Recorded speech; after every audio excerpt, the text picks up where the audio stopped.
أعوذ بالله من الشيطان الرجيم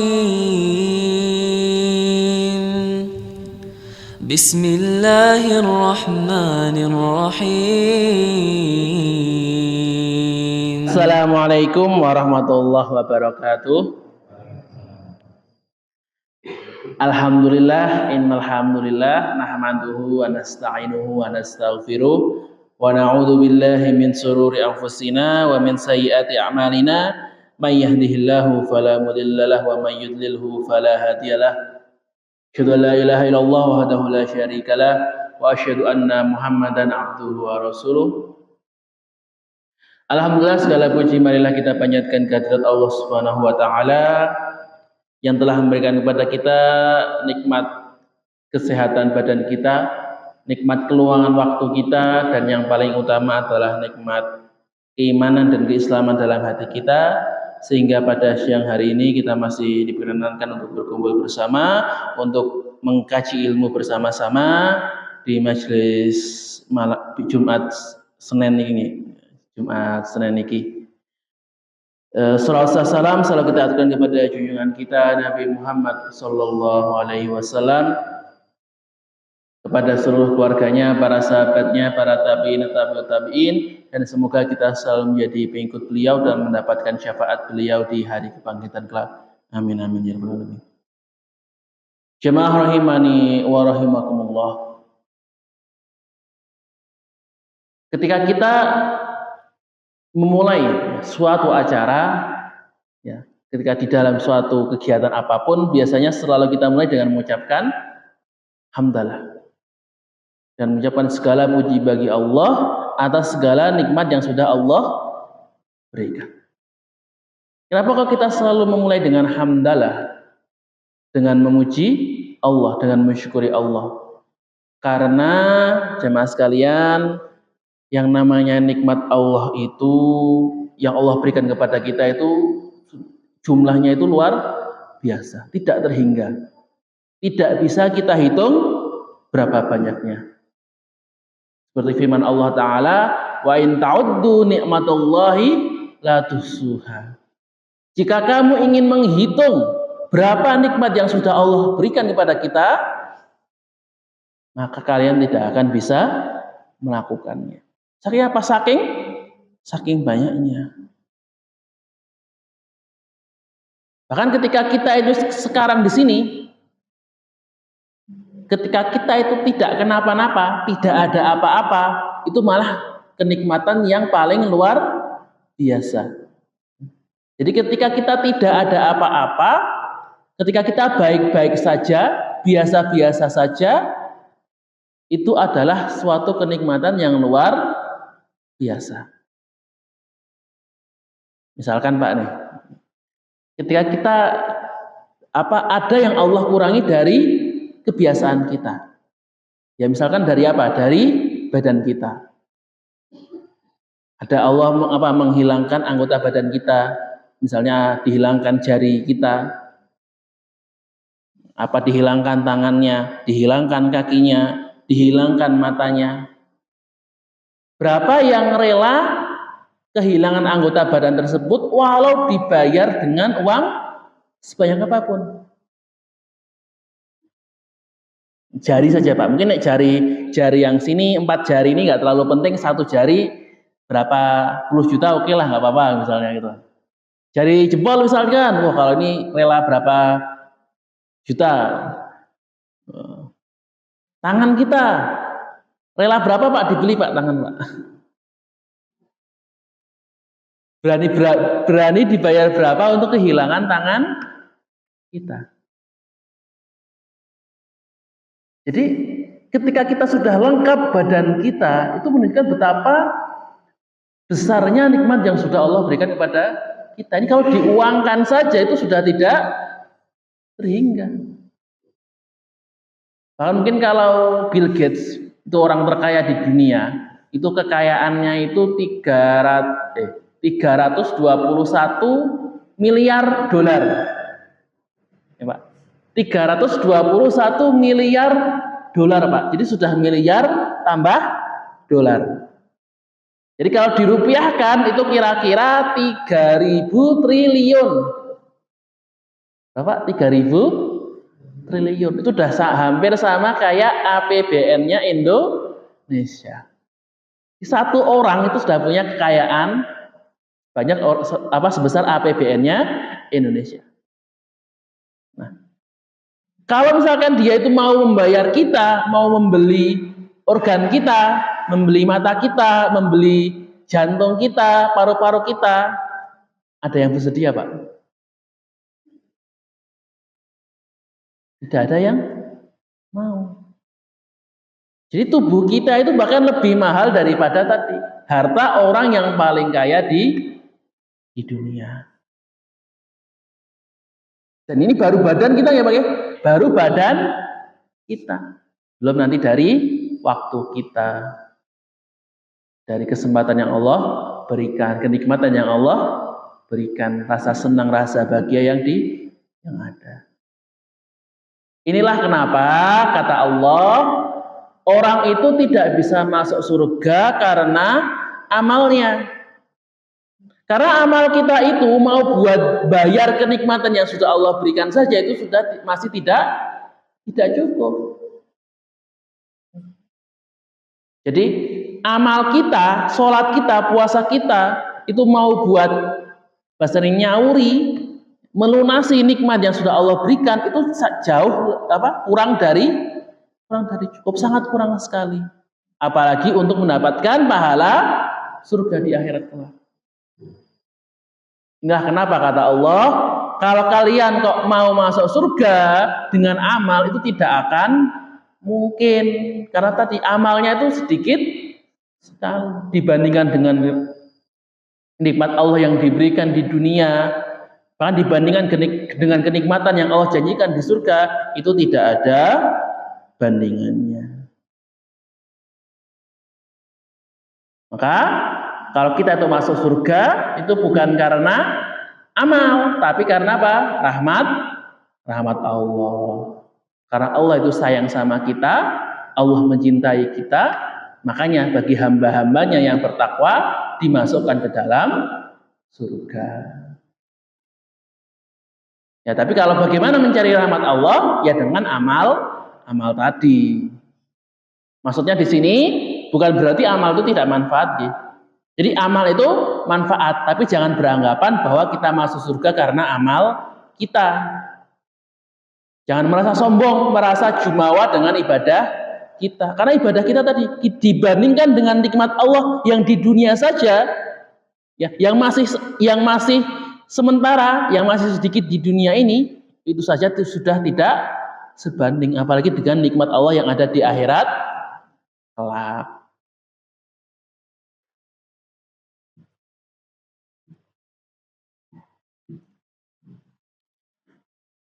Maka inilah kenapa jemaah rahimani wa rahimakumullah, Allah selalu memerintahkan kepada kita bahkan untuk selalu bersyukur. Bahkan berulang kali disebutkan di dalam ayat Al-Quran, kita itu diberitakan untuk selalu berterima kasih, bersyukur terhadap segala pemberian yang Allah kasih. Allah berfirman dalam surat Ibrahim ayat 7, wala in syakartum lazidannakum wala in kafartum inna adabi lasyadid. Jika kamu bersyukur, berterima kasih, maka akan aku tambah nikmat kalian. Tapi kalau kalian kafir, kalian ingkar, maka azabku itu sangat pedih. Dan Allah itu memerintahkan syukur itu bukan karena Allah butuh kita. Bukan Allah itu pengen dengan rasa terima kasih kita. Itu Allah tidak butuh. Kita mau terima kasih, kita mau bersyukur itu tidak berpengaruh terhadap kekuasaan Allah Subhanahu wa taala. Sebagaimana surat Ad-Dariyat Allah berfirman, wa ma khalaqtul jinna wal insa illa liya'budun ma uridu minhum mir rizqin wa ma uridu ayyut'imun. Bahwa Allah, ya, saya itu Allah tidak butuh dengan rizki, tidak butuh dengan pemberian kalian. Dan aku itu tidak butuh dengan ayut imun untuk kalian itu memberi makan kepadaku. Jadi amalan kita itu Allah tidak butuh. Rasa syukur kita, rasa terima kasih kita itu tidak berpengaruh terhadap kekuasaan dan kebesaran Allah. Maka dalam sebuah hadis qudsi di dalam Arba'in Nawawi, Rasulullah mengatakan, Allah berfirman, seandainya seluruh manusia dari awal sampai akhir, dari zaman Nabi Adam sampai di hari kiamat, seluruh jin itu semuanya ingkar, semuanya kafir, maka tidak akan mengurangi sedikit pun dari kekuasaan Allah. Dan seandainya seluruh makhluk itu beriman semuanya, soleh semuanya, menjadi orang yang paling baik, paling amalannya paling banyak, itu semuanya ya, itu tidak akan menambah sedikit pun di atas kekuasaan Allah Ta'ala. Maka Allah tidak butuh dengan kita. Maka yang butuh siapa? Yang butuh syukur itu adalah kita. Kita yang butuh. Dengan rasa syukur, dengan rasa terima kasih itu. Agar apa? Agar kita itu dikenal oleh Allah sebagai hamba yang tahu berterima kasih.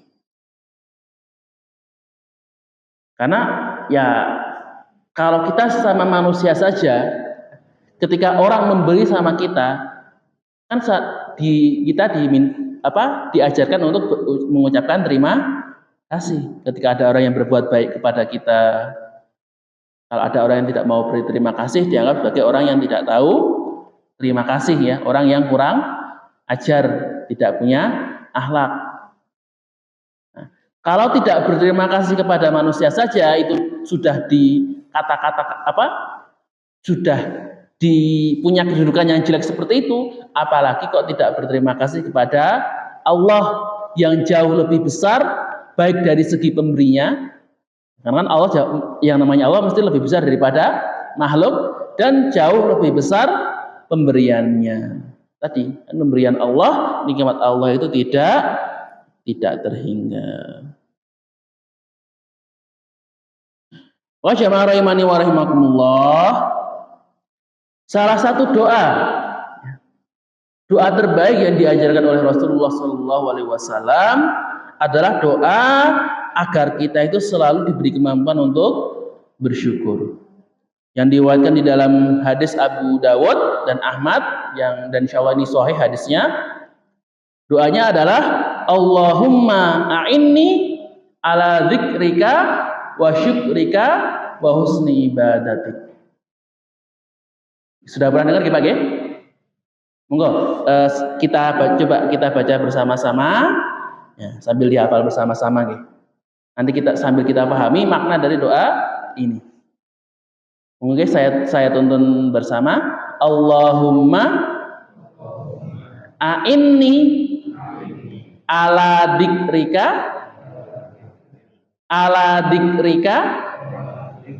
wa syukrika wa husni ibadatik. Allahumma a'inni ala dzikrika wa syukrika wa husni ibadatik. Artinya apa? Allahumma, ya Allah, a'inni, tolonglah saya. Agar apa? Ala dzikrika, agar saya itu selalu berzikir, selalu mengingat Engkau. Wa syukrika, dan agar saya ini selalu bersyukur, selalu berterima kasih kepada Engkau. Wa husni ibadatik, dan agar selalu memperbagus ibadah saya. Maka di sini ada 3 permohonan Rasulullah ya. Yang pertama adalah agar kita itu selalu berzikir, mengingat Allah Subhanahu wa taala. Minimal itu zikir setelah sholat ya. Setelah sholat baca apa Pak?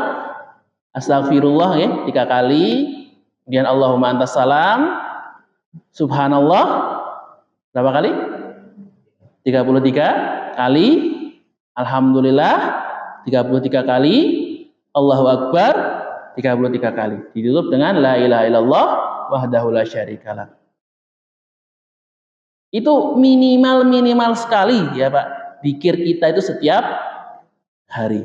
Setiap setelah sholat, ya pada sholat, itu jangan langsung pergi, jangan langsung bandang, tapi tadi baca zikir terlebih dahulu. Dan setiap zikir ini insya Allah sama Allah itu dijanjikan pahalanya itu minimal 10 kali. Jadi kalau tadi kita zikir, ini kan kalau setiap sholat paling enggak 33 kali 3 99 tambah la ilallah 100 kali gitu Pak. 100 kali dikali 5 500 kali tiap hari. Nah, berarti kalau pahalanya 10 kali lipat, sehari itu paling tidak dapat 5.000 pahala zikir tadi. Dan setelah ini masih bisa ditambah dengan zikir-zikir yang lain, dengan doa-doa, ya doa sebelum makan, doa sebelum masuk masjid, doa sebelum mandi, ya, doa sehari-hari. Bisa juga dengan zikir tambahan seperti istighfar, la ilaha illallah, dan zikir yang lainnya. Kemudian yang kedua, setelah zikir tadi adalah dengan bersyukur. Bagaimana Rasulullah mengajarkan kepada kita agar selalu memohon kepada Allah agar menjadikan kita sebagai hamba yang bersyukur. Dan yang namanya syukur ini, Bapak Ibu semua, rukunnya itu ada 3. Orang itu disebut benar-benar bersyukur ketika memenuhi 3 syarat ini. Yaitu apa? Yang pertama, syukur dengan hati. Yaitu meyakini bahwa pemberian ini dari Allah, bukan dari manusia, bukan dari teman, bukan dari kolega, bukan dari negara, tapi yang memberi itu dari Allah. Allah lah yang menghendaki, yang lain itu hanya sebagai wasilah, menjadi perantara. Tapi yang memberi itu adalah dari Allah. Makanya kalau kita dapat apa-apa, itu yang pertama diucapkan apa? Alhamdulillah terlebih dahulu, baru berterima kasih. Karena tadi sejatinya yang memberikan itu adalah Allah. Itu yang harus kita tanamkan di dalam hati kita. Yang kedua, setelah meyakini dengan hati, syukur itu harus diucapkan dengan lisan. Dengan apa? Mengucapkan alhamdulillah. Minimal alhamdulillah, segala puji bagi Allah. Ya, terima kasih Allah karena sudah memberikan nikmat itu kepada kita. Dan yang terakhir, syukur dengan amal perbuatan. Yaitu menggunakan nikmat yang kita dapat itu untuk ibadah, untuk amal-amal kebaikan. Maka ketika sudah 3 ini terpenuhi, barulah bisa dikatakan sebagai orang yang bersyukur. Kalau salah satu saja kok ada yang tidak dilakukan, maka belum masuk sebagai orang yang bersyukur. Contohnya tadi di dalam hati masih meyakini, pemberian ini datang dari orang ini. Wah, ini berarti saya ini bisa makan karena jasanya orang tersebut yang sudah memberi makan kepada saya. Nah, seperti kan tidak boleh. Atau dengan lisannya masih ketika sudah dikasih orang itu tidak pernah mengucapkan alhamdulillah, tidak pernah bersyukur kepada Allah, tidak pernah mengucapkan terima kasih kepada Allah.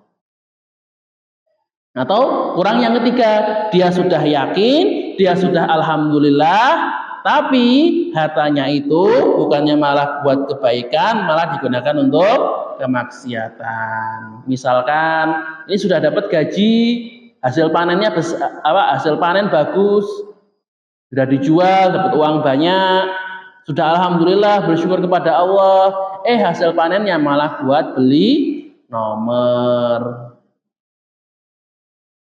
Nah ini ya secara lisannya sudah alhamdulillah, sudah bersyukur, tapi secara perbuatannya masih belum sesuai. Maka ini kalau orang seperti ini tadi belum dikatakan sebagai orang yang benar-benar bersyukur. Karena menggunakan hartanya itu untuk tujuan yang salah.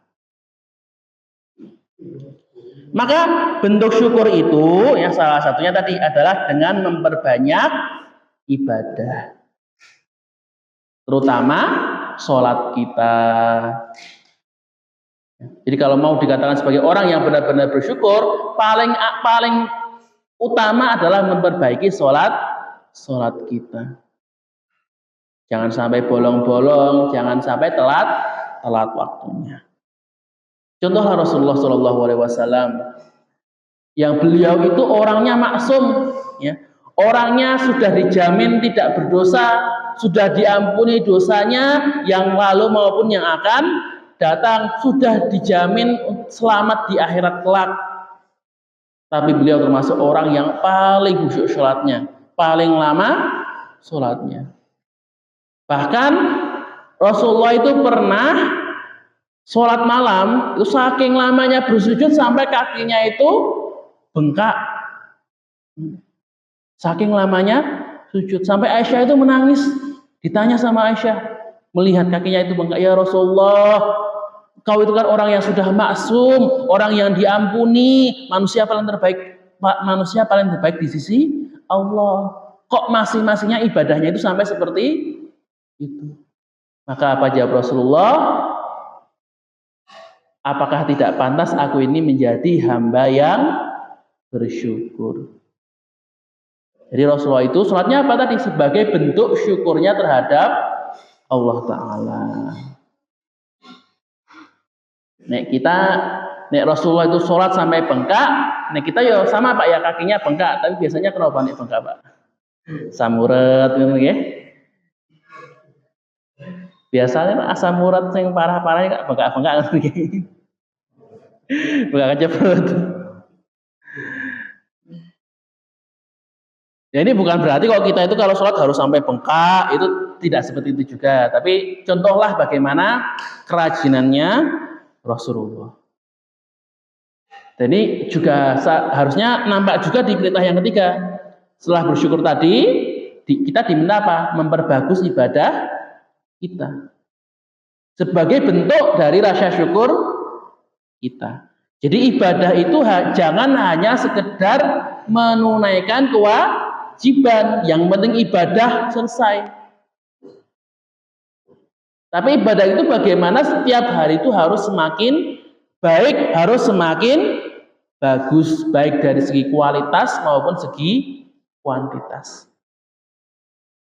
Karena kita yakin Bang, ibadah kita itu jujur saja, ini baik diri saya sendiri, terutama diri saya sendiri maupun orang-orang lain, ibadah kita itu kalau dikatakan wis sithik tur ora api. Sudah dikit jelek lagi. Misalnya sholat saja. Sholat paling berapa? 10 menit. 10 menit saja udah cepet nggih Pak nggih. Biasanya yang ngebut itu 1 rakaat 1 menit. Ada yang kalau dulu kan tarawih itu sudah bukan 1 rakaat 1 menit nggih Pak nggih. Tarawihnya itu pakai RPM. Terus Pak RPM rakaat per menit. Lagi masuk sholat 23 rakaat dalam waktu 5 menit. Berarti kan 1 menitnya 4 rakaat. Berarti 1 rakaat 25 detik. Berarti 25 detik baca apa Pak? Kita Bismillahirrahmanirrahim itu udah 5 detik loh Pak. Okay? Bismillah itu sudah 5 detik. Alhamdulillah itu udah berapa detik? Ya kalau orang sholat kok sampai yang RPM itu hakul yakin Pak nggak diterima sholatnya, nggak diterima. Kenapa? Nggak tumakninah. Sholatnya itu tidak sholat. Itu cuma kalau Syekh Habib itu Syekh Asegaf itu pernah mengatakan itu bukan sholat, itu senam jasmani dengan gerakan sholat. Bukan sholat itu. Sholat kok jentat-jendut, bacanya nggak jelas. Bukan sholat. Itu tidak diterima di sisi Allah. Itu dari segi kuantitas. Dari segi kualitas,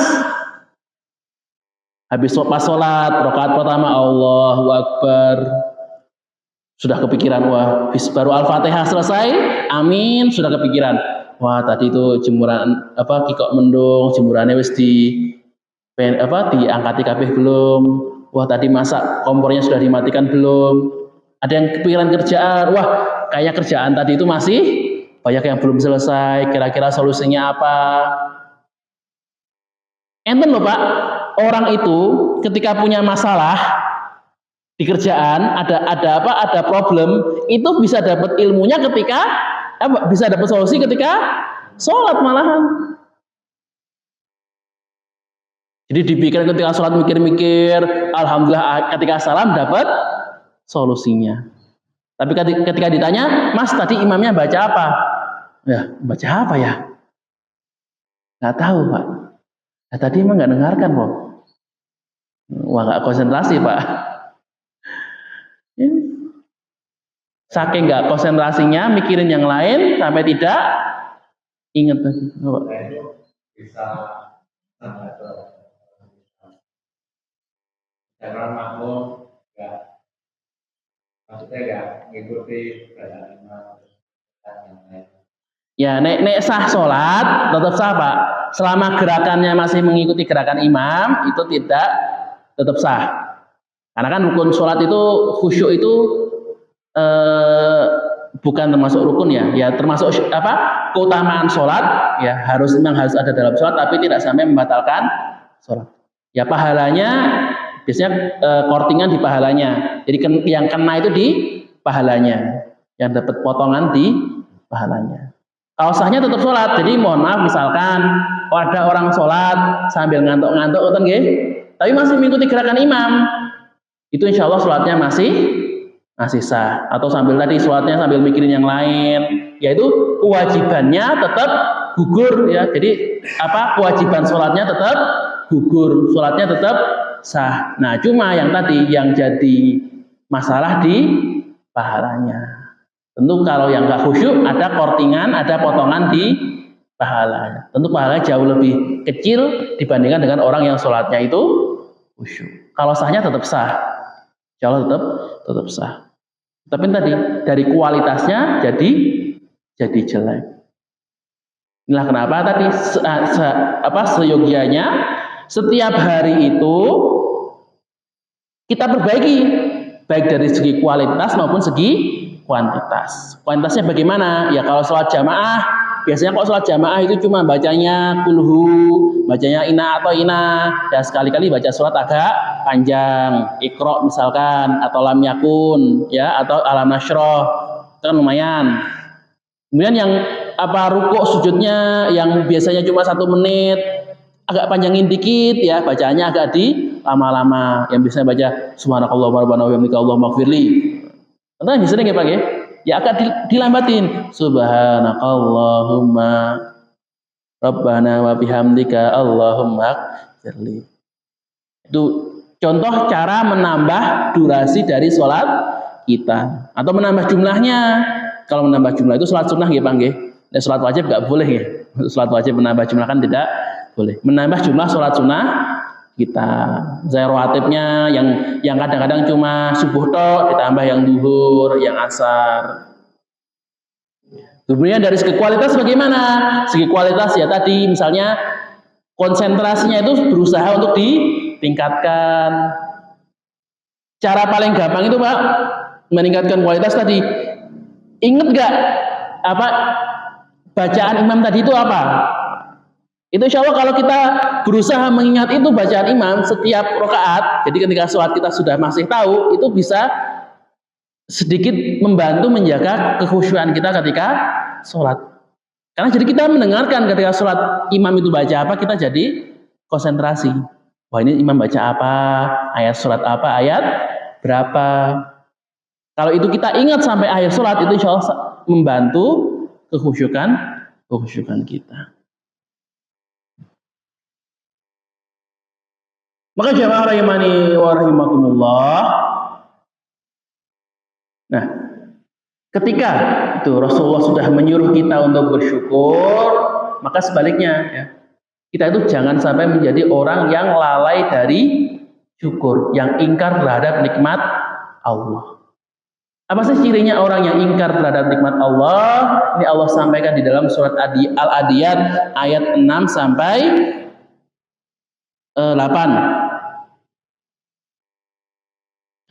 Allah berfirman, innal insana lirabbihi lakanud.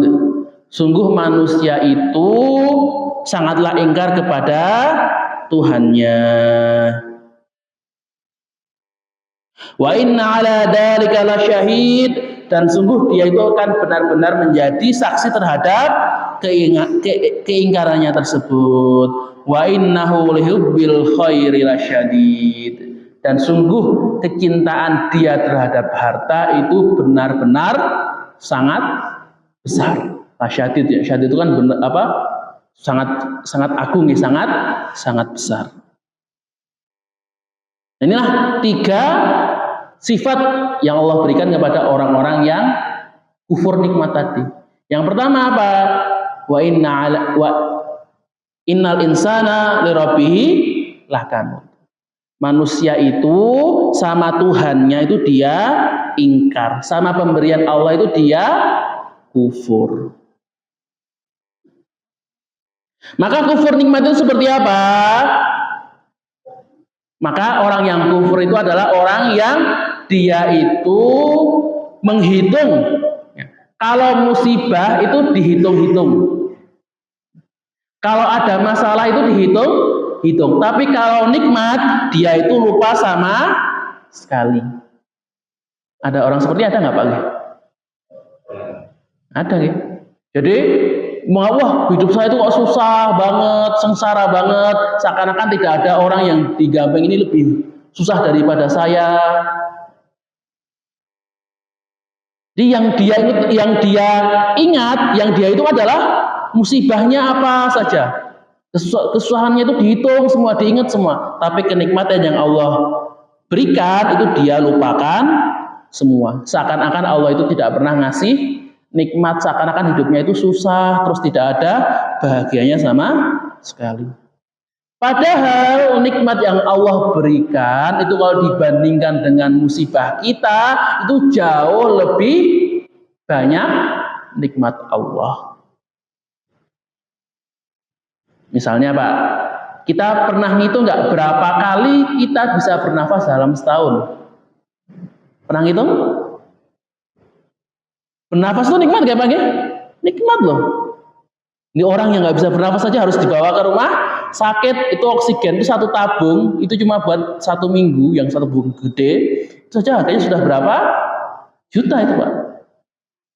Jadi kita bisa bernafas dengan normal, ini adalah suatu nikmat yang luar biasa. Itu pernah kita hitung tidak? Berapa kali kita bernafas dalam 1 detik, dalam 1 menit, dalam 1 hari, dalam 1 tahun? Itu tidak pernah kita hitung. Kita tidak pernah menghitung berapa kali tangan kita itu memegang makanan. Kita tidak pernah hitung berapa kali kita makan dalam sehari, bisa makan dengan enak. Tapi pasti kita ingat berapa kali kita kecelakaan. Ingat Pak ya? Berapa kali kita jatuh? Ingat nih. Berapa kali kita masuk rumah sakit? Berapa kali kita harus ke Kalisat, harus rawat inap? Berapa kali kita harus kontrol ke dokter? Ya, kalau selesai itu semua orang pasti ingat. Tapi kalau masalah kebaikan itu susah sekali untuk mengingatnya.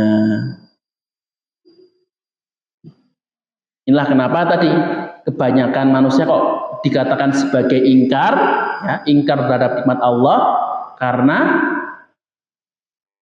terlalu mengingat-ingat kesusahannya sehingga melupakan nikmat yang Allah berikan.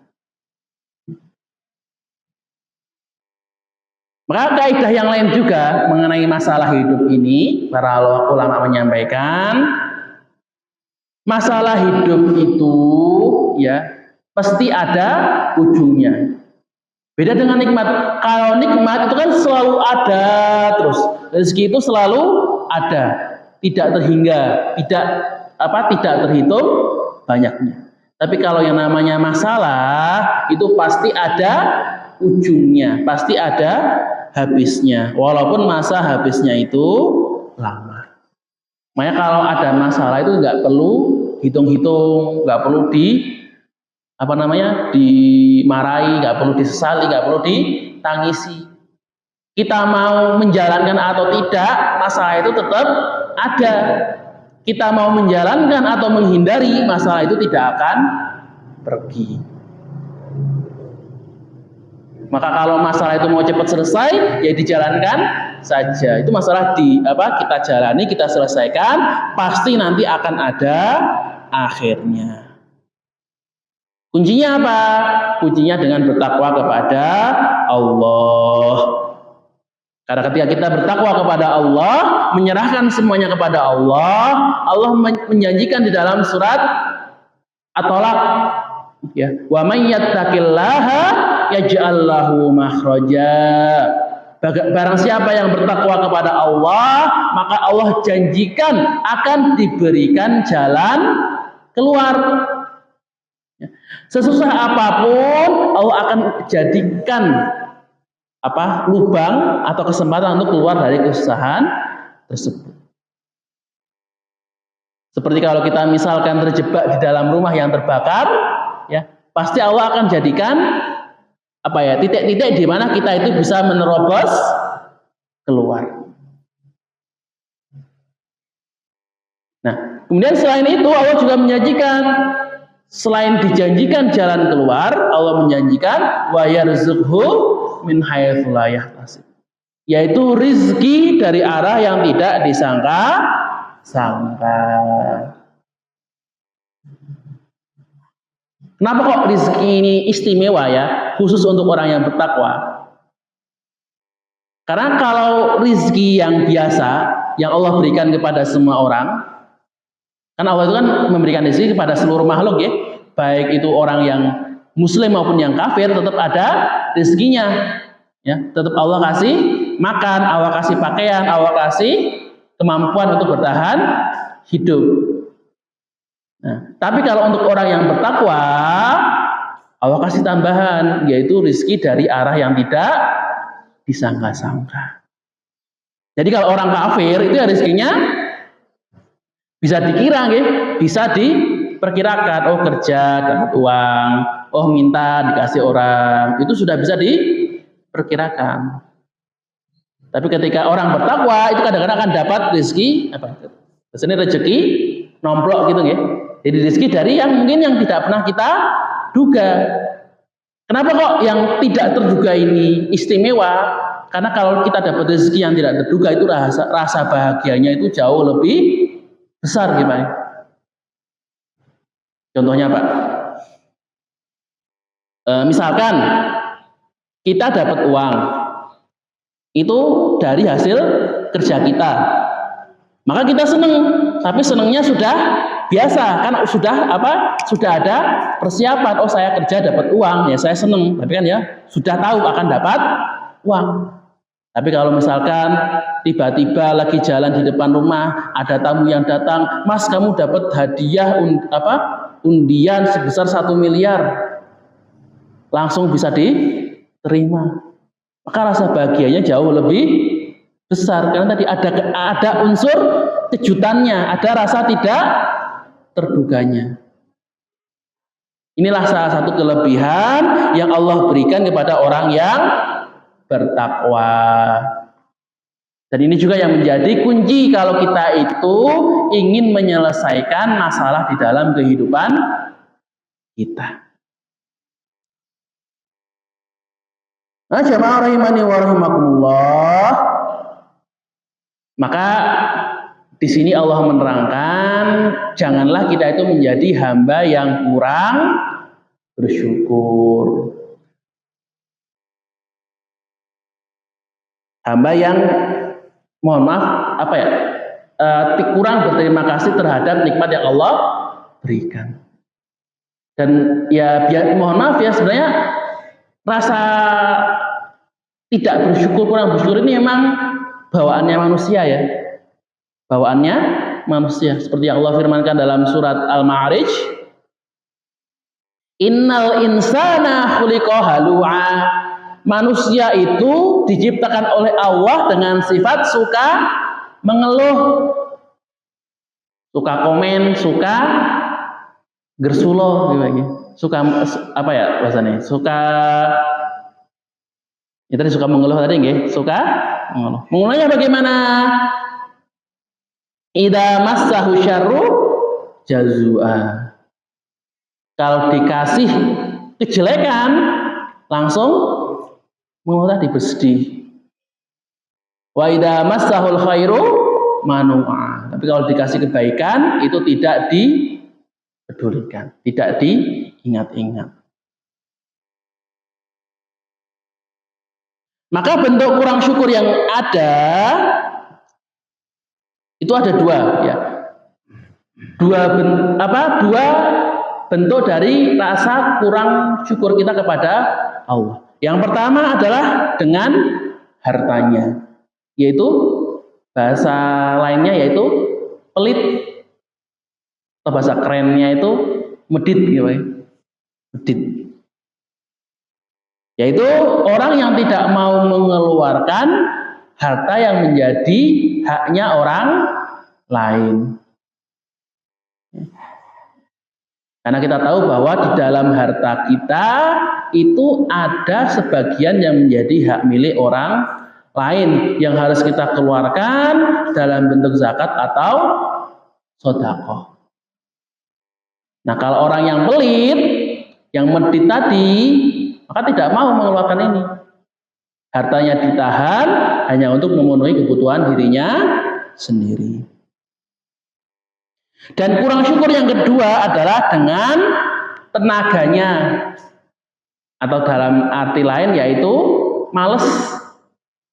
Bahasa keren itu mager gitu Pak. Ini kalau mager itu berarti malas untuk beribadah, tidak mau beribadah, tidak mau beramal soleh. Jadi sifat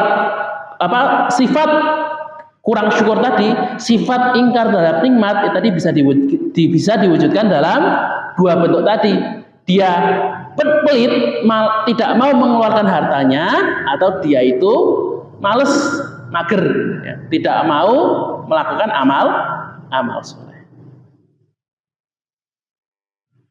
Dan kita itu kalau mau selamat dari dua sifat itu, ya, pelit dan mager tadi, yaitu hanya bisa diselamatkan oleh Allah Subhanahu wa Ta'ala. Yang bisa menyelamatkan kita dari sifat pelit dan mager tersebut, ya hanya Allah Subhanahu wa Ta'ala saja.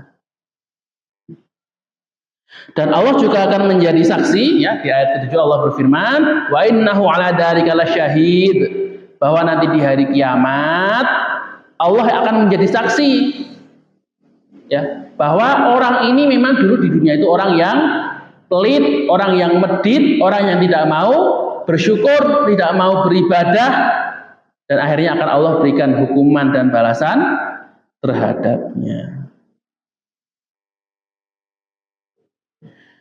Jamaah rahimani wa rahimakumullah.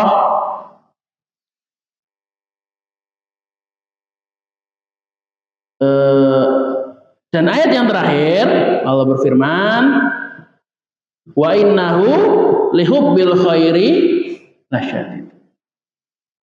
Di ayat Al-Adiyat ayat 8. Yaitu sifat yang terakhir dari orang yang ingkar nikmat tadi, yang kufur terhadap nikmat, adalah orang yang benar-benar mencintai harta dunia, yang terlalu cinta sama dunianya, terlalu cinta sama hartanya. Dan ketika dia terlalu cinta sama harta, akhirnya tidak peduli apakah harta itu dari yang halal atau dari yang haram. Pokoknya bagaimana supaya dia itu cepat dapat harta, mau mengambil harta orang lain, mau merugikan orang lain, atau diambil dari jalan-jalan yang diharamkan oleh Allah, itu tidak dia pedulikan. Ya, contohnya apa? Ya, rentenir, apa orang yang punya judi online, kalau yang sekarang marak itu pinjol, ya, pinjaman online. yang bunganya sangat mencekik itu ya, pinjam 3 juta itu bisa sampai mengembalikan sampai 100 juta. Kan naudzubillah min dzalik, sangat jelas-jelas haramnya ya, jelas-jelas kedolimannya.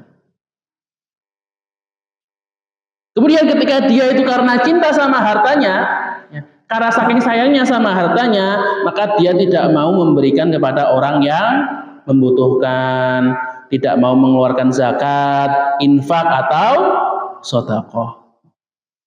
Padahal tadi ada sebagian yang harus kita tunaikan dalam harta kita itu. Untuk mensucikan harta kita, ada bagian yang harus kita bayar. Tadi minimal 2,5% tadi. Baik dalam bentuk zakat atau dalam bentuk infak. Jadi kalau misalnya di Muhammadiyah, alhamdulillah sudah ada lazismu ya. Monggo sebagian dari harta kita, dari penghasilan sawah kita, kebun kita, ternak kita, itu sebagian kita sisihkan dan kita masukkan ke lazismu. Supaya apa? Tadi supaya bisa disalurkan kepada orang-orang yang membutuhkan. Jadi harta itu tidak kita makan sendiri, tapi kita bagi dengan orang yang lainnya. Jamaah rahimani wa rahimakumullah. Mungkin untuk pertemuan kita pada siang hari ini saya juga sampai di sini terlebih dahulu. Maka sebelum saya tutup, mengingatkan kembali nanti insya Allah besok Sabtu ini kita ada 3 acara besar dari Muhammadiyah. Pertama nanti hari Sabtu jam 7 ada pawai Pawai itu nanti dari Masjid Al-Huda BMC lewat pasar sampai ke SMK Mupat. Nanti di sana ada festival, ada penampilan, ada bazar UMKM dan lain-lain.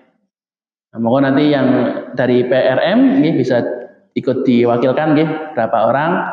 Kemudian nanti di hari Ahadnya ada pembukaan RSI 2 soft opening RSI 2 sekaligus pengajian yang akan diisi oleh Ustadz Abdul Mukti, Sekretaris Jenderal Pimpinan Pusat Muhammadiyah sekaligus Menteri Dikdasmen Pendidikan Dasar dan Menengah. Itu hari Ahadnya jam 7 juga sama, pagi juga. Dan terakhir nanti hari Seninnya insya Allah akan ada upacara peringatan Milad Muhammadiyah. Nanti insya Allah akan diadakan di lapangan Pagarsari.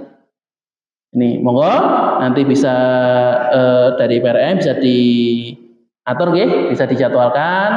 Nanti siapa yang bisa hadir di 3 acara tersebut. Kalau bisa hadir 3-3-nya alhamdulillah. Kalau cuma bisa 2 atau cuma bisa 1 ya enggak apa-apa. Kalau nggak bisa sama sekali ya kalau bisa. Kalau bisa ya disempatkan waktunya. Minimal 1 aja.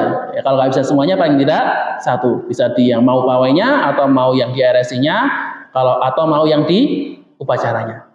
Kalau bisa semuanya lebih baik. Sebelum saya tutup, monggo ada pertanyaan terlebih dahulu dari bapak-bapak, dari ibu-ibu. Kalau tidak ada, saya ajukan sampai di sini. Jika ada salah kata, maka datangnya dari diri saya sendiri dan saya mohon maaf sebesar-besarnya. Dan jika ada kebenaran, maka datangnya dari Allah Subhanahu wa taala. Dan semoga kebenaran ini bisa kita terapkan dalam kehidupan kita sehari-hari. Aqulu qouli hadza billahi taufiq wal hidayah wal inayah. Assalamualaikum warahmatullahi wabarakatuh. سبحان ربك رب العزة عما يصفون وسلام على المرسلين والحمد لله رب العالمين صدق الله العظيم.